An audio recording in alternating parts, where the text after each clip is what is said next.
Hi everyone, my name is Andrew. So I'm using the YOLO Ambassador official IG account to do my very first IG live. It's like macam a talk show. Okay, 2 weeks ago, the YOLO Ambassador project group, so we actually started a thematic campaign for our regular Instagram posting and reach out. So we have decided to have a systematic message every day for our followers. So Monday will be Motivation Monday. So we will be sharing motivation quotes and actually what is the thing that inspire us. Tuesday will be Truthful Tuesday. So this is the day where we actually post about current affairs, interesting facts and statistics about things that may be of concern to everyone. Then Wednesday is Wealthy Wednesday. So Wednesday is for us to share about wealth tips, wealth protection, wealth accumulation, wealth preservation, wealth distribution. For Thursday and Friday, which is what I'm actually personally very passionate about. Thursday is about Tasty Thursday. So we all know Singaporean love food. There's a lot of foodie. So every Thursday we'll be doing posting on our IG story or doing live. We'll be talking about the new launches, food tips, food reviews, recipe. So if you have anything that you want us to actually try out to give a review, please also DM us, direct message us. So today is Friday. So the message for Friday is Fitness Friday.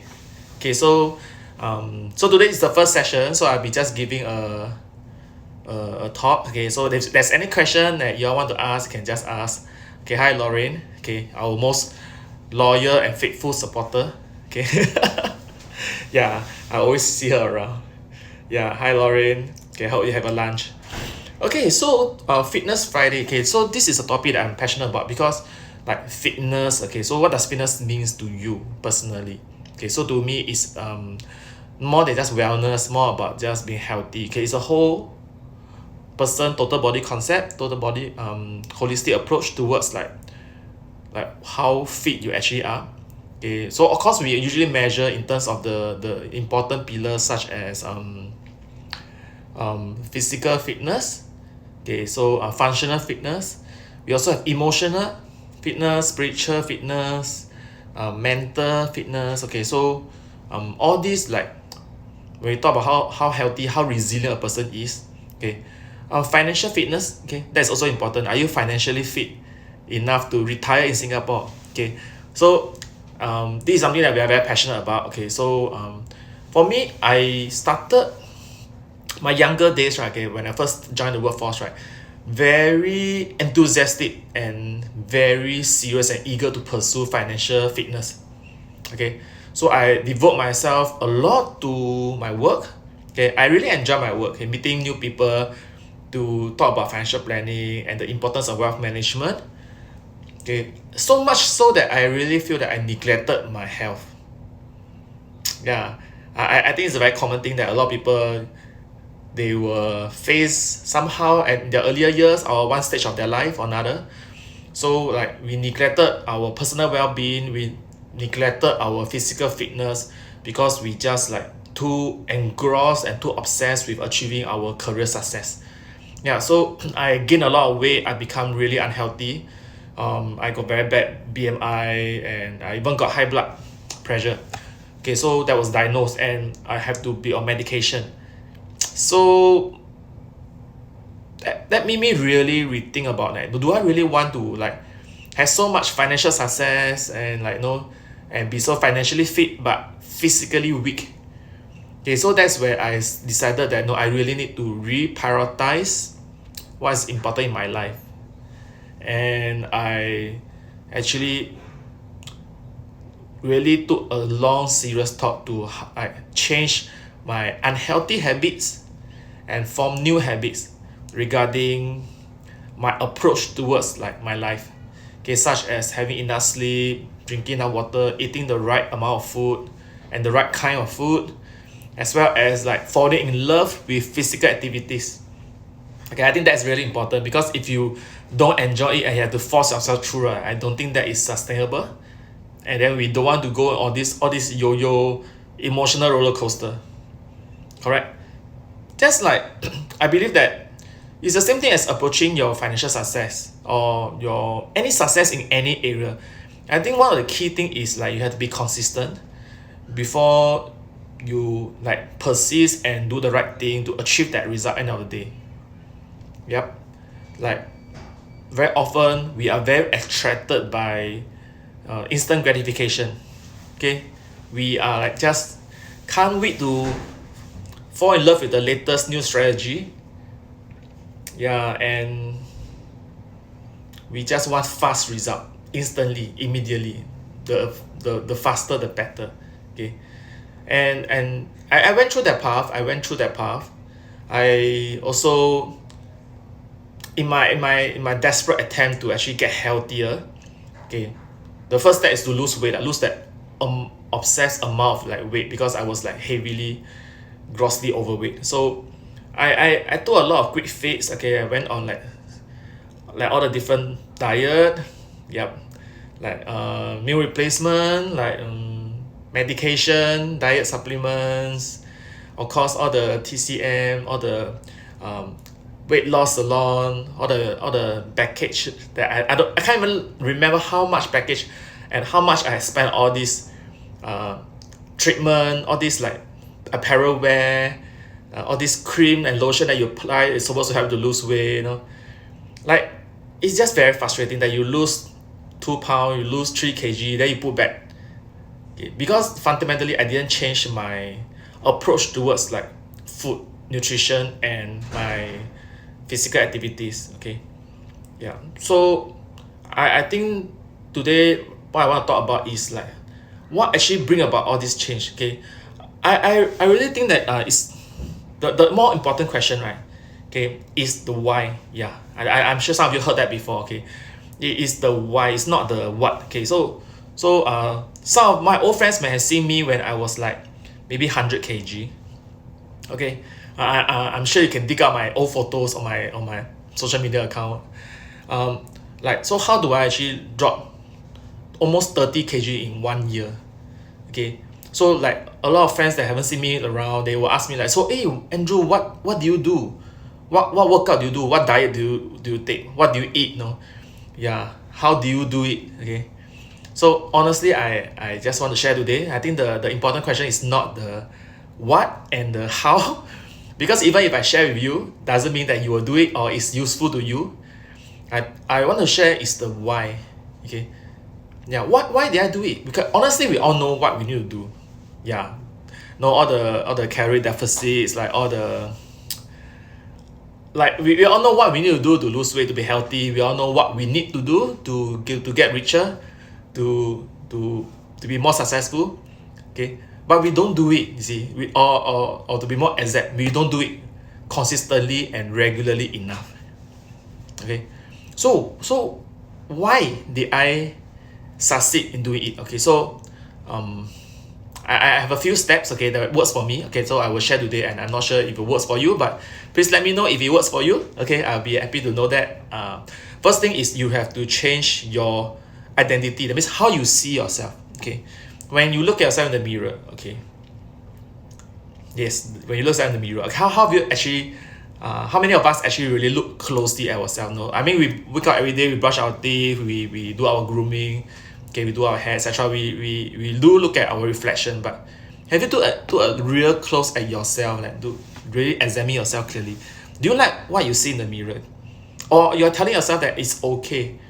Like, do you console yourself like, no, this is okay, this is fine. No, don't be so harsh on yourself. Like, there are people that is fatter than me. There are people that are more unhealthy. There are, yeah, it's not like I'm starving. I'm overeating every day. Some days I'm behaving well. Okay, so the first thing I did is that I stopped consoling myself. I stopped like deceiving myself on how actually I'm looking versus how I really feel that I should be looking. Okay, I'm not sure if you get that. Okay, so so basically how I look at myself, I look at myself in the mirror and I really feel that that is not me, that is not how I should be look like. I deserve and I wanted to be a lot more healthier for myself.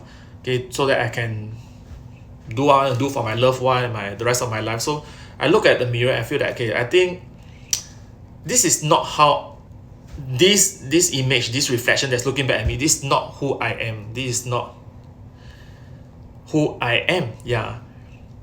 So rather than saying that, no, I imagine someone from a men fitness magazine, then I just paste my face there and then imagine I got this kind of body. Rather, I feel that I'm looking at the reflection and feeling that this fatter, this chubby guy looking back at me is not me.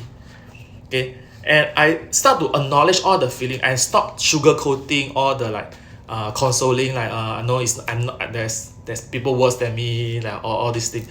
I start to be very, very honest and acknowledge all the emotion that's coming to me. Like it can be disgust, it can be unhappiness, anger, whatever. So I start to be very real and very authentic and acknowledge my feelings.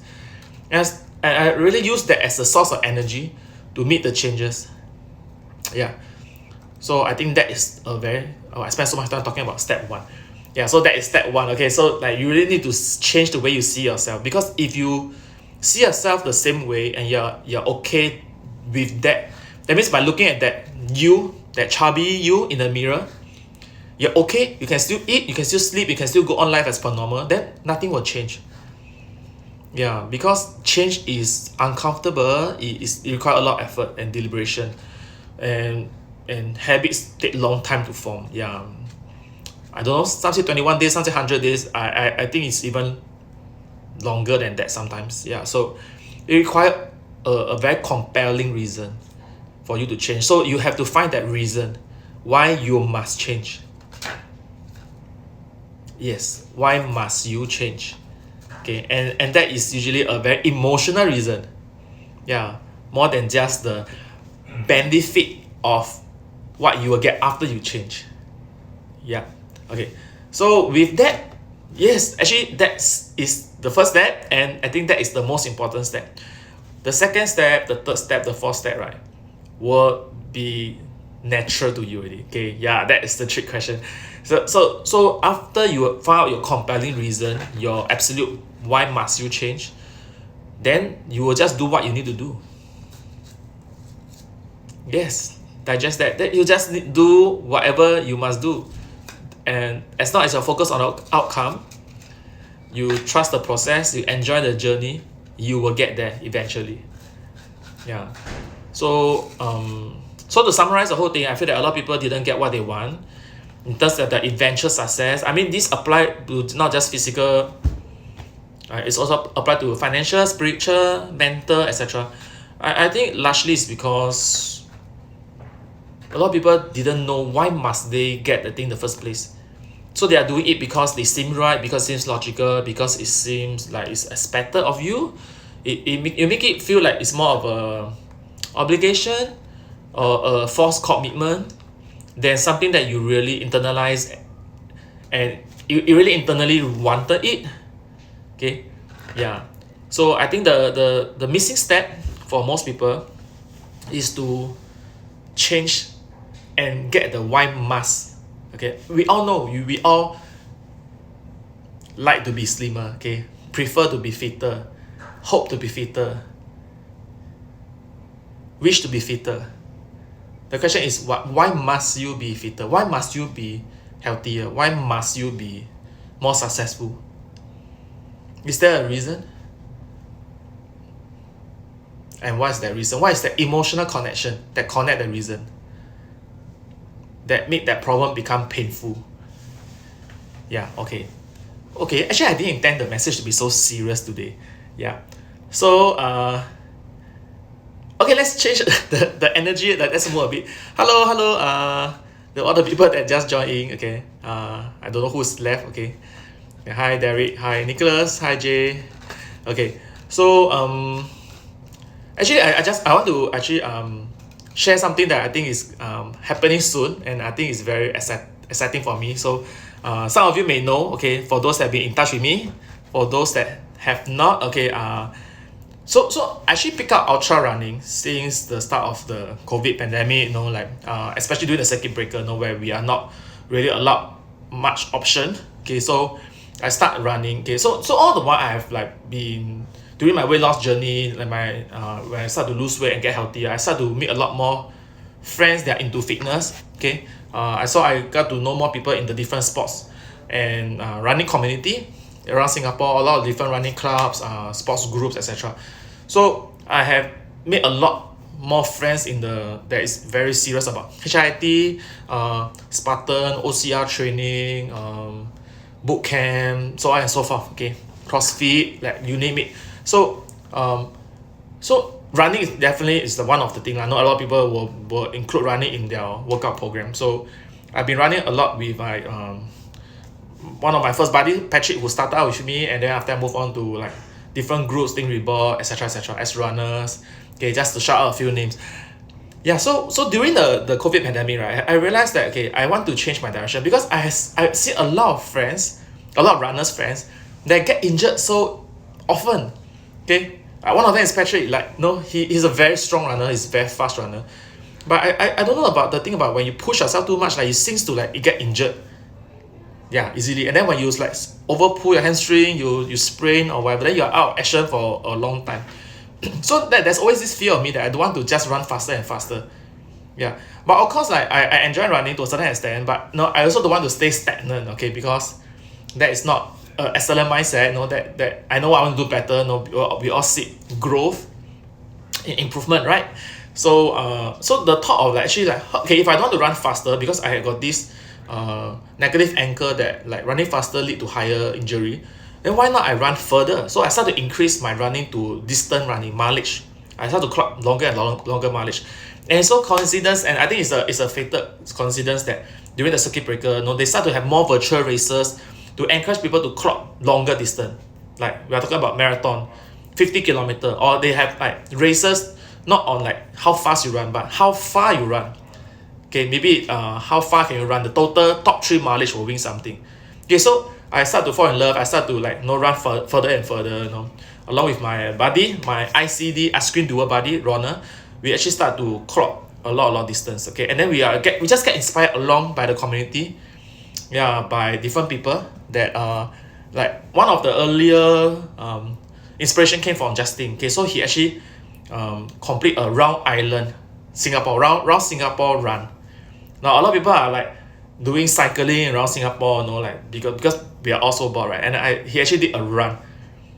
I went to be his pacer and supporter, and I'm just so inspired that look, okay, if time is not a concern, or if we can actually train it up, why not? Why we can do it also. So we start training, we start doing the recce, we start deciding how we want to run. We break out the whole Singapore into like maybe 3-4 parts, and we did it clockwise, anti-clockwise until we got familiar with the route, and there we go.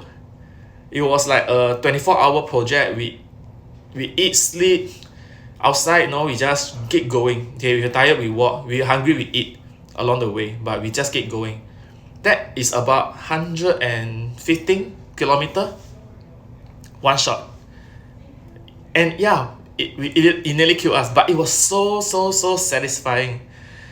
Yeah, and we fall in love with ultra running. Okay, we call it ultra running. Anything that is more than 50 kilometer, I guess we can call it ultra running.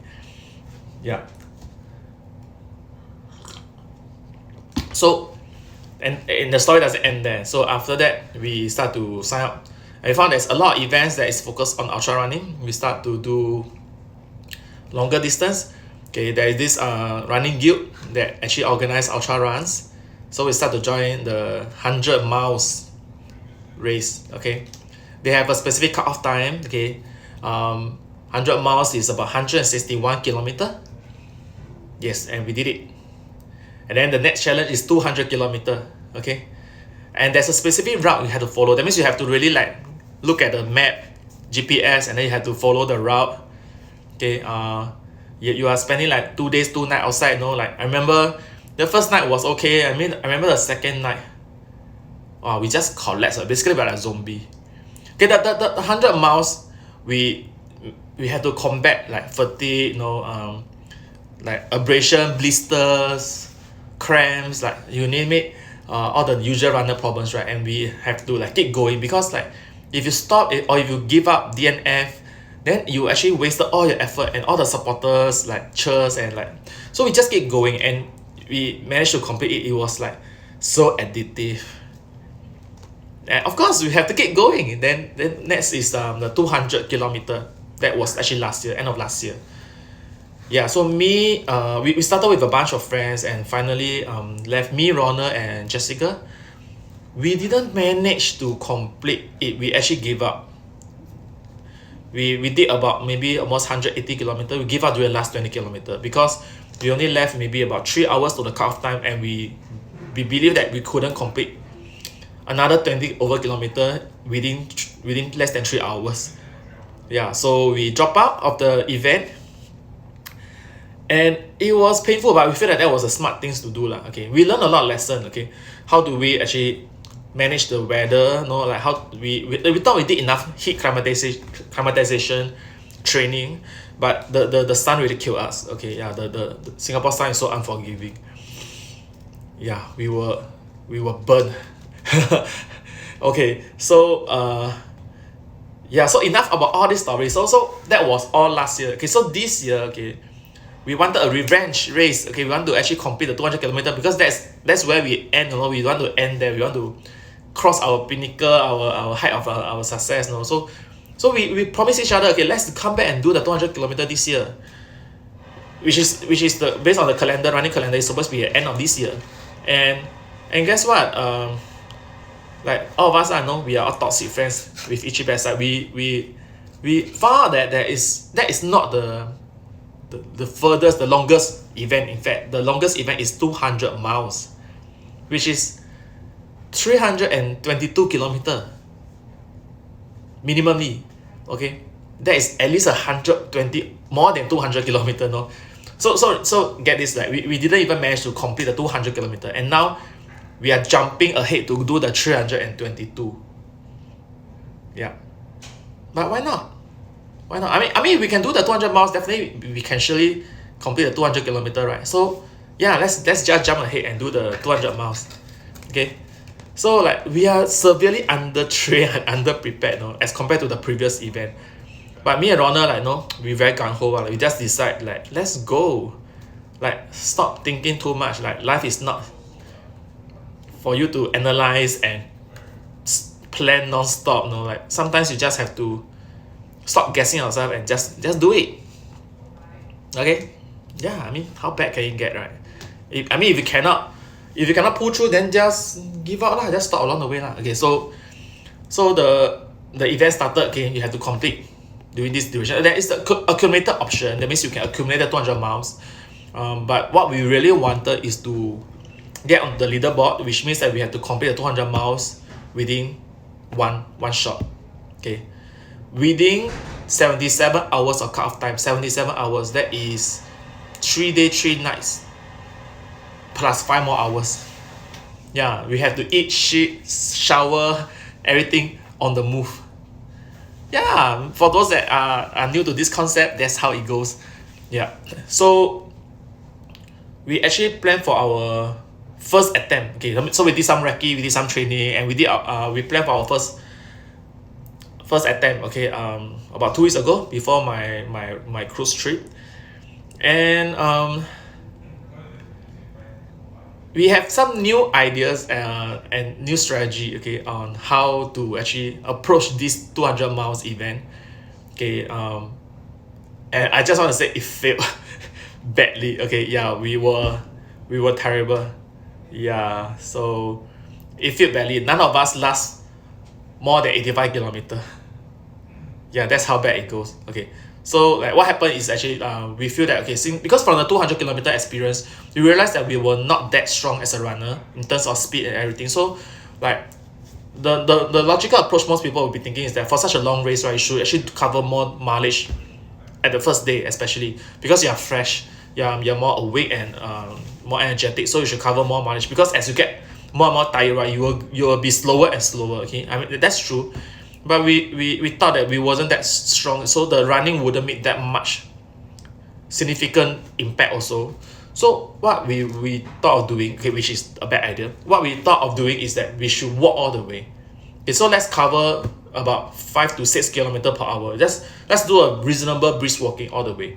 Okay, and then like every 3.5 hours we can rest for half an hour. So we use pure mathematics and divide the mileage equally. We set down some buffer, we set down our shower rest point, etc. Then we decide that since we're walking, we should actually wear comfortable slippers. And since we're walking, we should carry our own food and drink so that we can always like fuel and get ourselves energetic, all these are bad ideas. Okay, it end up to be a bad decision because the slippers gave all of us blisters. Okay, we were very uncomfortable with the new pair of slippers, even though it's cost a lot. We were very uncomfortable with walking for long, also because like we realized that apparently running and walking use different part of your legs muscle. Yep, apparently so like we were actually even more tired. And the biggest dumbest thing that we did is that we over carry our load. Yeah, because we're not running, so we actually carry a backpack which we take turn to carry. We put some water, change of clothes, shoes, extra shoes, first aids, portable batteries. Like we brought too much stuff, and it tired us out a lot. Yeah. So needless to say, like all of us, like and our supporters and pacers, we all drop out. Yeah, by 85 kilometer mark. Okay, that is still a long way from our plan of 322 kilometer. So never mind, we re-strategize. Okay, and we are going to reattempt our final shot at this 200 miles this coming next Wednesday, which is on the 8th of September. So if we manage to do it this time, okay, so I'll be like practically uncontactable in a way from 8, 9, 10 to the 11th of September. Okay, I'll be spending 77 hours somewhere in Singapore covering my 200 miles. Yeah, and if I complete it together with Ronald and everyone, like I believe this will be one of my highlight of 2021. Yeah, so wish us all the best. We will learn from our mistake, and we actually made a lot more changes this year. So of course we can't be over prepared lah. If you ask me how much confidence I have, I actually can't say I have very high confidence that I can complete the whole 200 miles within 77 hours, but it's okay. We'll do our best. Okay, we do have a fair chance now. Okay, yeah. So to end off today's session, okay, I've been talking for almost half an hour.